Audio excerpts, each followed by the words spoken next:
أعوذ بالله من الشيطان الرجيم. بسم الله الرحمن الرحيم. رب اجعلني مقيم الصلاة ومن ذريتي ربنا وتقبل الدعاء ربنا اغفر لي ولوالدي وللمؤمنين يوم يقوم الحساب.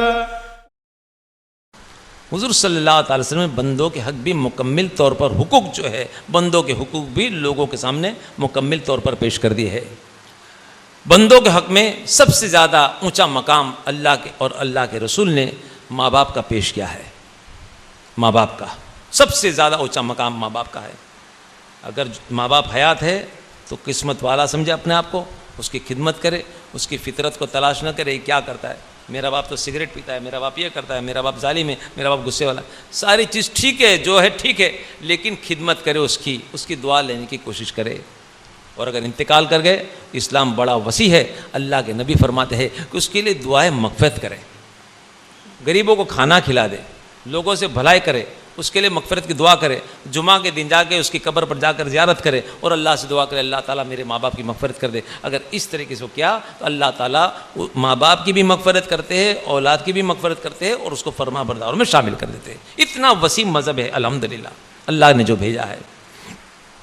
تو سب سے اونچا مقام ماں باپ کا ہے. دو قصے مختصر میں آپ کے سامنے میں پیش کر دیتا ہوں, پتہ چلے گا کہ ماں باپ کا مقام کتنا اونچا ہے. دو قصے, ایک صحابی کا ہے اور ایک تابعی کا. ایک صحابی اور ایک تابعی, دونوں چیز سملر آپ کو پیش کر دیتا ہوں تاکہ پتہ چلے گا مقام کتنا اونچا اللہ نے رکھا ہے. القمار رضی اللہ تعالیٰ عنہ, اللہ کے رسول صلی اللہ تعالی وسلم صحابی ہے, چہیتے صحابی ہے, مسجد نبی میں نماز پڑھتے ہیں. قدرت کا کرنا تھا, مختصر میں پیش کر دیتا ہوں. قدرت کا کرنا تھا کہ زیادہ عمر نہیں تھی لیکن موت کا فرشتہ آ گیا, سکرات کی حالت ہے, موت کا فرشتہ انتظار کر رہا ہے کہ کب وقت ہو روح قبض کرو, سکرات کی حالت ہے. لیکن لوگوں نے تلقین کرائی کہ زبان سے اقرار کرے کہ اللہ کے سوا کوئی عبادت کے لائق نہیں, لا الہ الا اللہ محمد رسول اللہ, لیکن زبان نہیں چل رہی, زبان سے کلمہ طیبہ جاری نہیں ہوتا ہے. لوگ پریشان ہو گئے, عورت بھی پریشان ہو گئے. جاؤ اللہ کے رسول صلی اللہ علیہ وسلم خدمت میں جا کر یہ بات عرض کر دو کہ اس طریقے سے القما کی زبان سے کلمہ جاری نہیں ہوتا ہے. اللہ کے رسول نے پوچھا کیا اس کے ماں باپ ہے؟ کہا کہ ماں ہے. ماں سے کہو کہ وہ خود آ جائے ملاقات کے لیے یا میں آتا ہوں, اگر وہ نہیں آ سکتی تو. ماں نے کہا کہ نہیں, کیوں نبی کیوں تکلیف, میں آتی ہوں. لکڑی کے سہارے سے یہ عورت جو ضعیف عورت اللہ کے رسول کی خدمت میں لکڑی کے سہارے سے آ گئی. اللہ کے رسول نے پوچھا اے ماں یہ سچ بات ہے کہ زبان پر کلمہ طیبہ جاری نہیں ہوتا؟ تو کہا ہاں صحیح بات. تو کیا تو اس سے ناراض ہے؟ تو کہا کہ ہاں میں ناراض ہوں. کیوں؟ تو کہا جب سے اس کی شادی میں نے کرا دی تو عورت کی سنتا ہے, میری سنتا ہی نہیں. عورت کے طرف کون ہے؟ صحابی, وہ آنکھیں جنہوں نے اللہ کے رسول صلی اللہ تعالی وسلم کا دیدار کیا ہے ایمان کی حالت میں اور اتباع بھی کرتے ہیں. اتنا اونچا مقام, لیکن زبان پر کلمہ طیبہ جاری نہیں ہوتا ہے.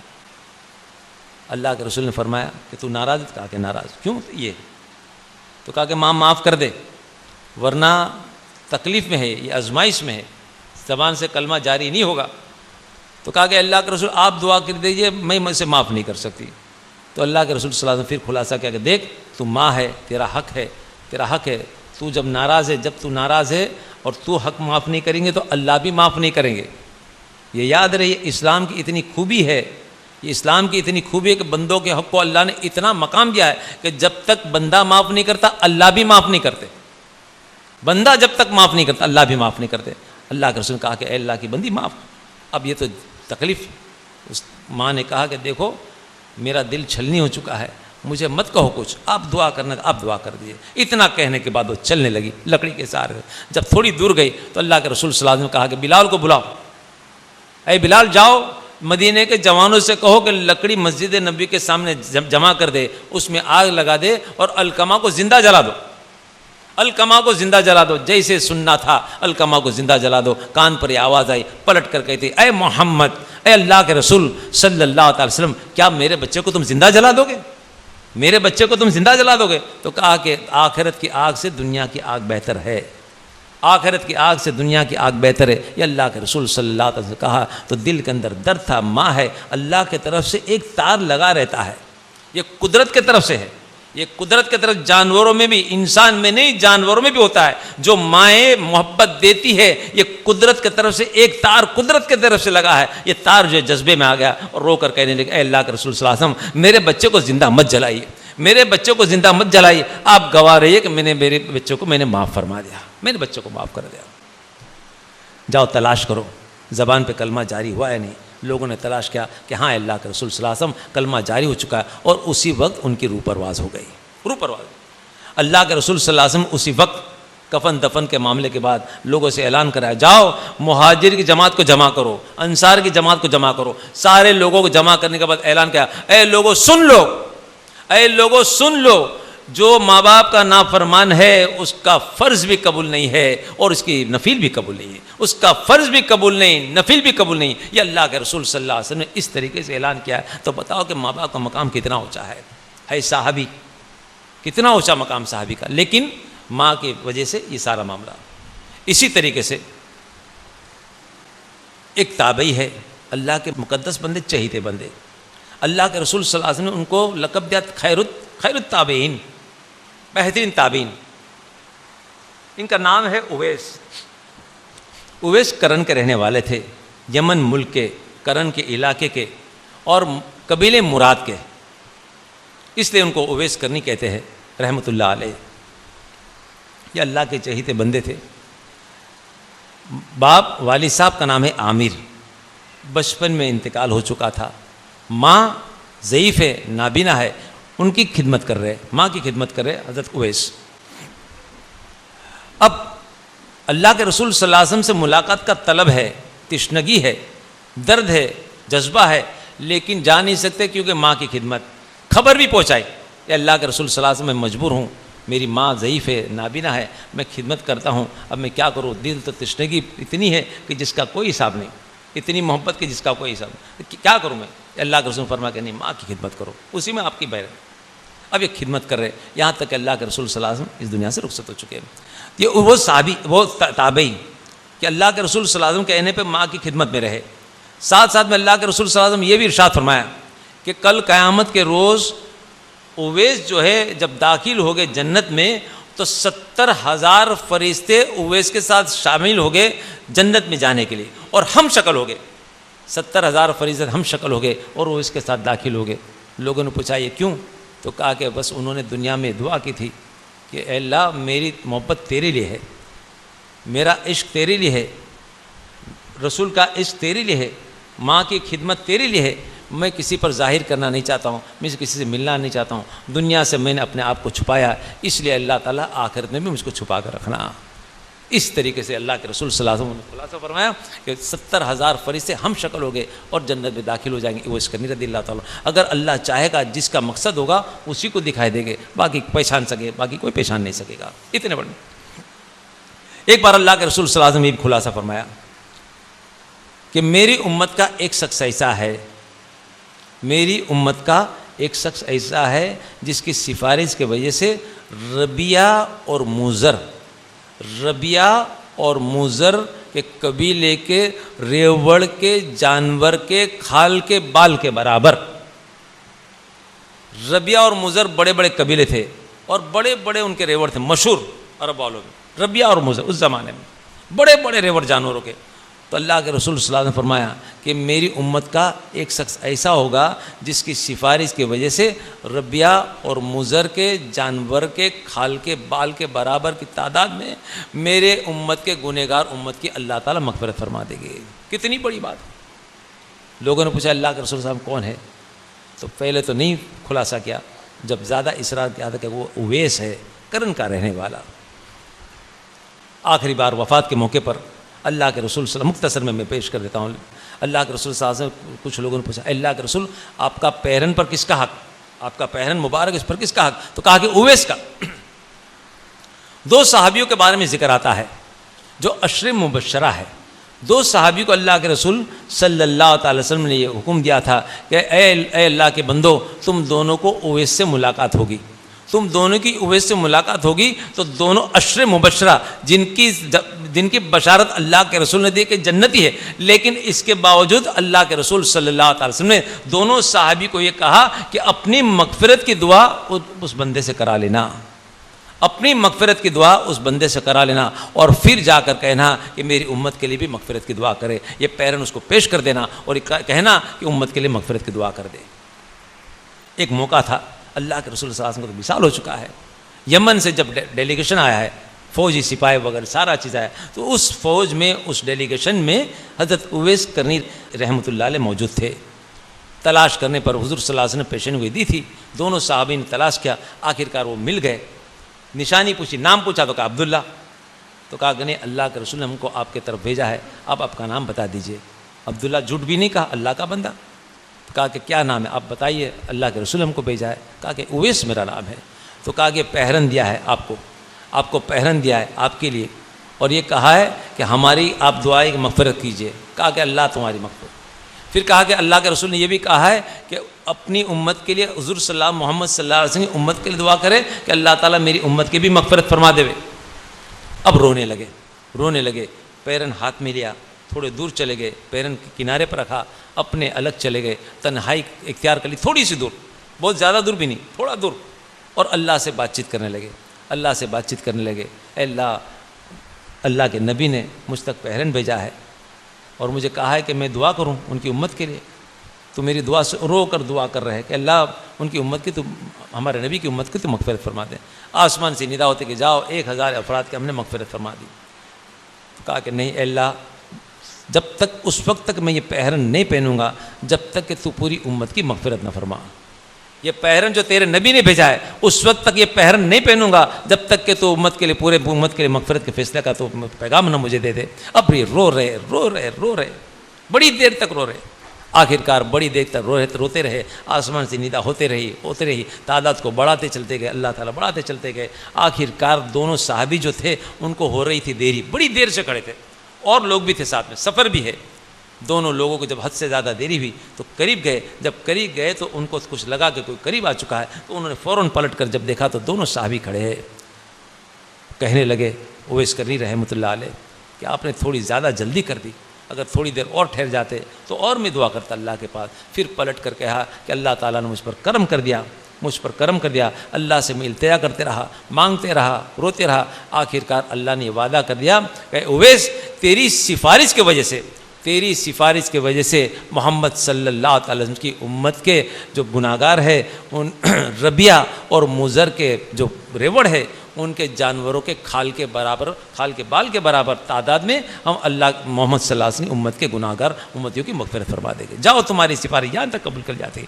اس طریقے سے کہہ کر اویس کرنی رحمۃ اللہ علیہ رونے لگے بچے کی طرح، اس طرح اللہ کی طرف سے ندا ہوئی، اس طریقے سے۔ تو جو بات اللہ کے نبی کی زبان اقدس سے نکلی تھی وہی بات اویس کرنی رحمۃ اللہ علیہ کی زبان اقدس سے نکلی۔ اس وقت دونوں صحابی رونے لگے کہ اللہ کے رسول نے ہم کو بشارت دی جنت کی، لیکن اس کا مقام کتنا ہے، ہم صحابی ہے، یہ تابعی ہے، لیکن کتنا اللہ نے ان کو مقام اونچا عطا فرمایا کہ اتنی کروڑوں کی تعداد میں اللہ تعالیٰ نے یہ مغفرت فرما دی، ان کو ایک ذریعہ بنایا، کتنا اونچا مقام ہے۔ اس وقت یہ دونوں صحابی اس بات پر رش کرنے لگے۔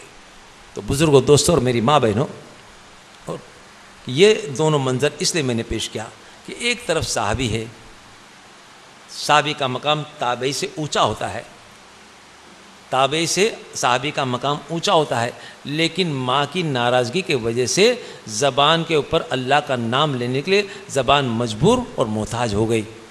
دوسری طرف ماں راضی ہے، عشق الہی بھی ہے۔ نماز پڑھتے تھے تو کہتے تھے کہ آج رات تو کھڑے رہنے کی، پوری رات، آج تو رکوع کی رات ہے، پوری رات۔ اسی طریقے سے رات بھر عبادت کرتے تھے۔ عشق الہی بھی ہے، عشق رسول بھی ہے، ماں کی محبت بھی ہے، ماں کی خدمت بھی ہے، اللہ نے اس مقام تک پہنچا دیا۔ تو میں یہ عرض کر رہا تھا کہ ایک طرف صحابی ہے لیکن ماں ناراض ہونے پر وہ آزمائش میں آ گئے، دوسری طرف ماں راضی ہے، تابع ہے، لیکن اللہ نے ان کو سفارش کے مقام تک پہنچا دیا، اور وہ مقام کہ محمد صلی اللہ تعالی وسلم اپنی زبان اقدس سے رشک کرتے تھے کہ میری امت کا ایک شخص ایسا ہے جس کی سفارش کی وجہ سے اتنی تعداد میں لوگوں کی مغفرت فرما دے گا اللہ، وہ مقام تک اللہ پہنچا۔ تو تو ماں کی دعا تھی، نابینا ماں تھی، دعا دیتی تھی کہ ہاں بیٹے تو نہیں جا سکتا ہے، مجھے معلوم ہے تجھے تشنگی ہے. صحابی بن جاتے، اگر دیکھتے تو صحابی بن جاتے، لیکن تابع ہونے کے باوجود ماں کی دعاؤں کی برکت سے اللہ نے سفارش کے مقام تک پہنچا دیا، سفارش کے مقام تک، اونچے مقام تک. تو یہ ہے ماں باپ کی دعا.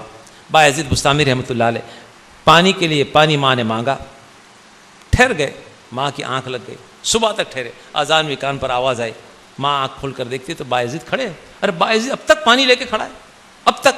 ماں رونے لگی، اے اللہ تیرے چہیتے بندوں میں اس کو شامل فرماتے ہیں، تیرے چہیتے بندوں میں. میرے والد صاحب اکثر یہ قصہ پیش کرتے تھے. ایک بیپاری تھے، ایک بیپاری تھے، مالدار بھی تھے اور ماہر بھی تھے تجارت میں. ان کے یہاں پر ایک اللہ نے ایک لڑکا عطا فرمایا.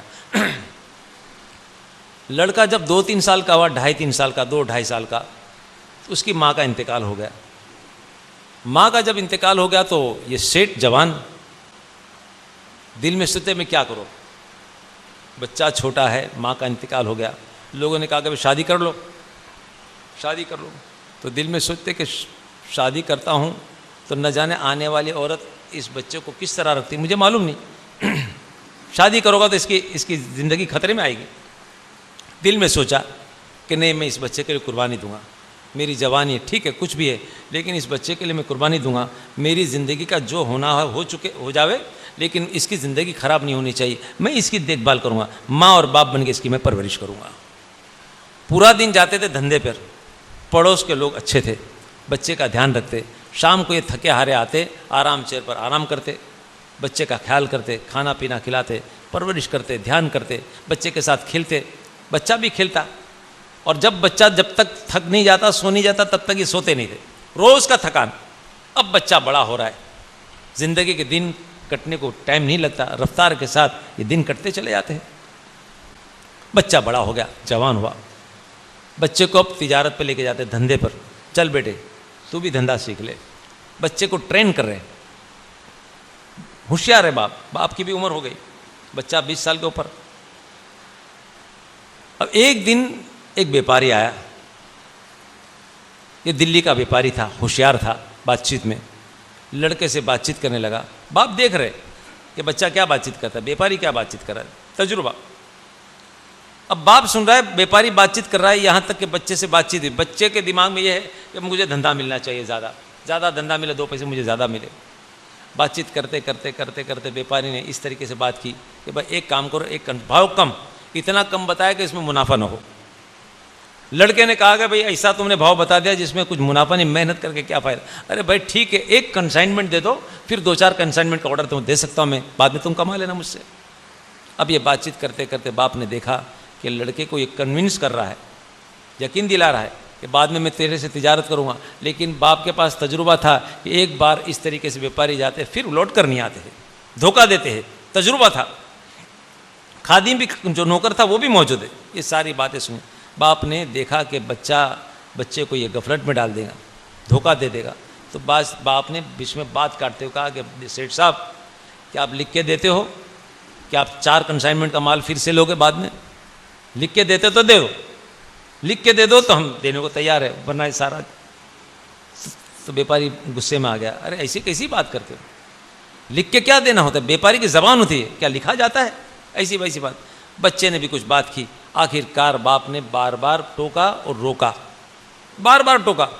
اب بچے کو تھوڑا سا آیا غصہ، والد صاحب سے کہنے لگا والد صاحب آپ کو کیا معلوم آج کا زمانہ کیسا. ایک تو بزنس اتنے ٹھنڈے لوگوں کے چلتے، ہمارا بزنس چلتا ہے ٹھیک ہے، لیکن یہ بیپاری اگر ایک بار جائے گا تو پھر ہمارے واپس ہاتھ میں نہیں آئے گا. آپ کیوں بیچ میں بات کرتے ہو؟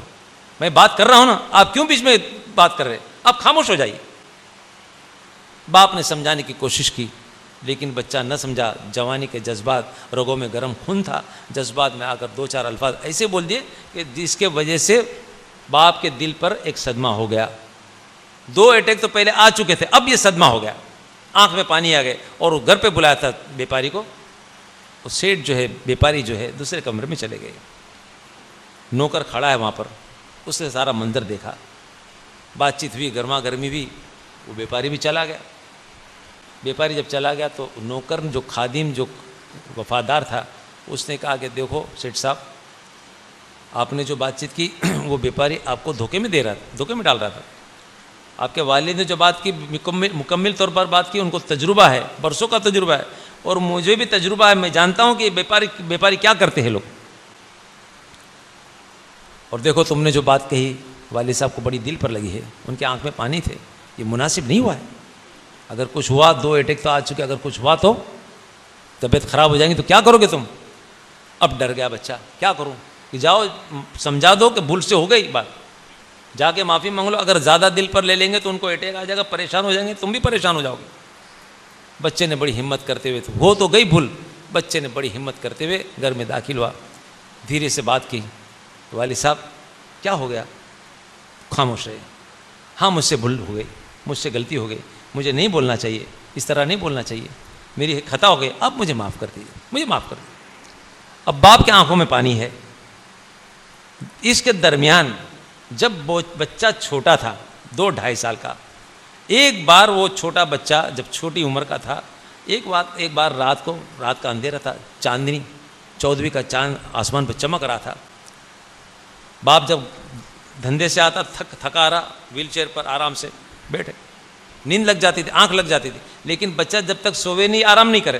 اسی طرح ایک دن یہ باپ جب آیا دکان سے تو تھکے آ رہے تھے, تھوڑی دیر آرام لگ گیا, رات کا وقت تھا, بچہ جب تک سوئے نہیں, یہ خود سوتے نہیں تھے بستر میں.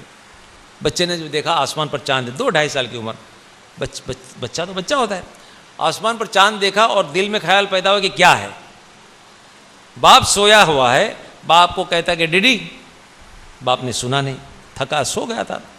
جب دیکھا سنا نہیں تو کنکر وہاں پر پڑے تھے, ایک کنکر اٹھایا اور باپ کو مارا. باپ کو جب مارا تو چمک گئے. باپ دیکھا کہ سمجھ گئے کہ بچے نے مارا ہے. بیٹے کیا ہے؟ ڈیڈی وہ کیا ہے؟ وہ کیا ہے؟ چاند ہے بیٹے, چاند ہے. ٹھیک ہے. پھر باپ کی آنکھ لگ گئی, باپ کی آنکھ پھر لگ گئی. تھوڑی دیر ہوئی نہ ہوئی, بچہ تو بچہ ہوتا ہے, ایک چیز جب دماغ میں بیٹھ جاتی تو شرارت کرتے رہتا ہے. پھر دیکھا, پھر دماغ میں خیال ہوا, پھر باپ کو کہتا ڈیڈی, تب سو گئے.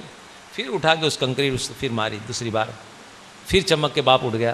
کیا ہے بیٹے؟ یہ کیا ہے؟ بیٹے چاند ہے, بیٹے چاند ہے, یہ چاند ہے. میں نے کہا نا بیٹے چاند ہے. تیسری بار, چوتھی بار, اس طریقے 16 بار اس بچے نے کنکر مارے. اس باپ نے اٹھ کر کہا کہ بیٹا یہ چاند ہے. دل میں یہ محبت پیدا ہوتی ہے کہ نہیں, اس کی ماں نہیں ہے, اس بات پر مجھ کو غصہ نہیں آنا چاہیے. میں اس کی ماں بھی ہوں, اس کا باپ بھی ہوں. ماں بن کر, باپ بن کر میں اس بچے کو محبت دیتا ہوں, مجھے اس کی حرکت پر غصہ نہیں آنا چاہیے. بڑی محبت کے ساتھ وہ بار بار باپ جواب دیتا ہے, بیٹے یہ چاند ہے, بیٹے چاند ہے. آخرکار بچہ تھک گیا, سو گیا. اس کے بعد میں والد صاحب نے دیکھا کہ وہ کنکری پڑی تھی, تو نہ جانے باپ کے دماغ میں کیا بات سوئی. سب کنکری جمع کر لی, ایک ڈبی لی, اس ڈبی میں کنکری کو ڈال دیا اور ڈھکن کر دیا بند, اور تیجورے میں رکھ دیا. یہ ہو چکا جب 2.5 سال کی عمر ہے. اب بچہ ہو گیا ہے جوان. یہ بیپاری کا یہ حادثہ ہو گیا, آنکھوں میں پانی آ گئے. بچے نے کہا کہ ڈیڈی مجھے معاف کر دو. اس وقت یہ باپ کہتا ہے کہ بیٹے ٹھیک ہے, معاف تو میں تجھے کرتا ہوں, لیکن ایک کام کر, دیکھ سامنے تیجوری کھول. تیجوری کھولا, دیکھ اس میں ڈبی ہے, ہاں نکال. ڈبی نکال کر کہا کہ کھول اس کو. جب کھولا تو کہا کیا ہے؟ تو کہ کنکر ہے, ذرا کان پر لگا اس کو. بچے نے کان پر لگایا. کچھ آواز آتی ہے اس میں سے؟ تو کہا کہ نہیں بیٹے, اس میں تجھ کو آواز نہیں آتی, لیکن یہ کنکری میں سے مجھ کو تیرے بچپن کی داستان کی آواز آتی ہے. تجھے تو یہ آواز نہیں آتی اس کنکری میں سے, لیکن اس کنکری میں سے تیرے بچپن کی داستان کی آواز مجھ کو آتی ہے. پھر باپ نے پورا قصہ بیان کیا کہ دیکھ تو 2.5 سال کا تھا, ایک کنکری تو نے ماری, میں تھک جاتا تھا, پھر بھی سوتا نہیں تھا جب تک تو نہیں سوتا تھا. تجھ کو کھلاتا تھا, میں تجھ کو پلاتا تھا, تجھ کو محبت کرتا تھا, تجھ کو سلاتا تھا, تجھ کو اٹھاتا تھا, پڑوسی کو ہاتھ پیر جوڑتا تھا کہ میرے بچے کا دھیان رکھو. اس طریقے سے جوانی تک تجھ کو پہنچا دیا. اے میرے بچے, میں نے تیرے پیچھے اس طرح قربانی دی. اس دن جو تو مجھے پتھر مارتا تھا تو مجھے پتھر نہیں لگتے تھے, وہ پتھر پھول سے زیادہ نرم اور خوشبودار محسوس ہوتے تھے. لیکن اے بچے, وہ کنکر جو ہے پتھر نظر نہیں آتے تھے. لیکن آج اس بیپاری کے سامنے تجھ نے مجھ کو ذلیل کیا, وہ دل پر میرے بڑا زبردست اثر ہوا ہے, مجھے بڑا زخم ہوا ہے. پھر وہ بزرگ وہ کہتے ہیں بیپاری, دیکھو یاد رہے کہ حضرت علی کرم اللہ جو قول ہے کہ تلوار کے زخموں کو تو رز آلتی ہے, تلوار کے زخموں کو تو رز آتی ہے، لیکن زبان کے الفاظ کے جو زخم ہوتے ہیں اس کی رز نہیں آتی ہے۔ اتنا کہنے کے بعد باپ بچے کی طرح رونے لگا، بچے سے دیکھا نہیں گیا، برداشت نہیں کیا۔ باپ اسی طرح روتے روتے دل پر ایک بوجھ آیا اور اسی بوجھ کے وجہ وہیں پر اس کا انتقال ہو گیا۔ بچے کے سامنے موت ہو گئی، بچہ بھی پریشان۔ تو بزرگوں، دوستوں، میری ماں بہنوں، یہ بات ہماری زندگی میں ہوتے چلے جاتی ہے۔